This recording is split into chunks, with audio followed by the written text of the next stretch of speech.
Hello दोस्तों, मैं यहाँ पर आपके लिए हिंदी वर्णमाला पर वीडियो लाया हूँ जो आपकी हिंदी वर्णमाला है वैसे व्यंजन पर।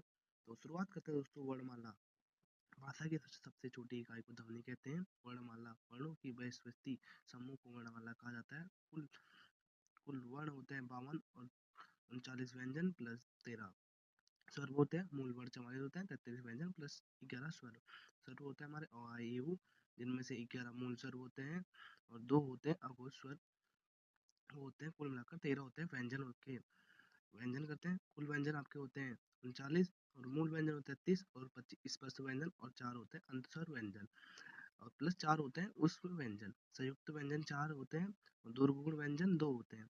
तो स्वर होते हैं जिन वर्णों को बोले जाने में अन्य किसी वर्णों की अवस्था ना पड़े, अर्थात स्वतंत्र रूप से बोले जाने वाले वर्ण स्वर कहते हैं। अ आ इ ऊ जो भी होते हैं आपके देख सकते हैं वीडियो पर। और लेखा के आधार पर स्वरों की कुल संख्या 13 होती है। उच्चारण के आधार पर स्वरों की संख्या मूल स्वर 11 होते हैं। अ आ इ ऊ होते हैं और आघोष स्वर होते हैं ये 2 आपके होते हैं। अनुस्वर जिसको अह कहा जाता है और विसर्ग जिसको आह कहा जाता है। और स्वरों का वर्गीकरण होता है। हर्ष स्वर जिन स्वरों में उच्चारण में कम समय लगता है जैसे अ इ ऊ, और दीर्घ स्वर जिन स्वरों में उच्चारण में हर्ष स्वर से अधिक समय लगता हो उसे आ इ उ ए आई ओ औ कहते हैं। और लुप्त स्वर होता है जिन स्वरों में उच्चारण में दीर्घ स्वर में भी अधिक समय लगे जैसे कि ओम होता है। और नोट है आपका ए आई ओ, संयुक्त स्वर भी कहा जाता है इनको।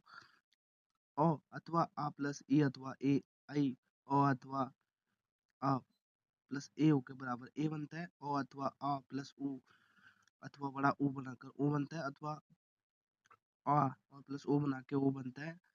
घोष के आधार पर सभी स्वर घोष या सघोष होते हैं।